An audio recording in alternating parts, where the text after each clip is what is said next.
بسم اللہ الرحمن الرحیم۔ السلام علیکم ڈیئر ویورز، آپ کے فیورٹ اسلامک انفارمیٹو چینل فتویٰ آن لائن سے میں ہوں شبیر احمد۔ ہمارا آج کا ٹاپک ہے، اگر کسی کے کٹے ہوئے ہاتھ پاؤں کے ناخن پر کسی دوسرے شخص کا پاؤں آ جائے تو کیا ہوتا ہے؟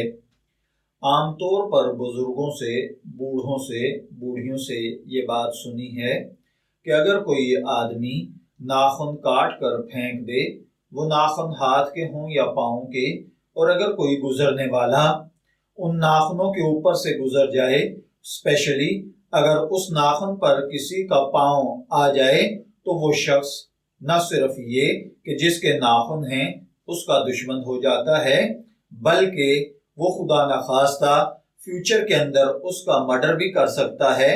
کیا یہ چیز کوئی حقیقت رکھتی ہے یا نہیں؟ اس کی شریعت میں کوئی اصل ہے یا نہیں؟ قرآن پاک کی کوئی آیت یا کسی حدیث سے یہ مفہوم نکلتا ہے یا نہیں؟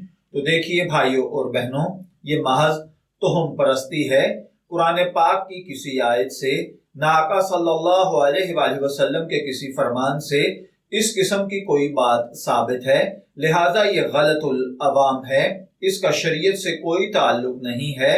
ہمارے آباء و اجداد ہندو اور سکھوں کے ساتھ رہے ہیں، تو یہ ان سے کی گئی اور ان کی لی گئی باتیں ہیں جو ہم لوگوں میں بھی عام ہو چکی ہیں۔ ان باتوں کا شریعت اسلامیہ کے ساتھ کوئی تعلق نہیں ہے۔ میں دعا گو ہوں کہ اللہ تعالیٰ ہمیں ان باتوں کو سمجھ کر ان کے مطابق عمل کرنے کی توفیق عطا فرمائے۔ شبیر احمد کو اجازت دیجیے، پھر حاضر ہوں گے کسی نئے ٹاپک کے ساتھ۔ تب تک کے لیے اللہ حافظ۔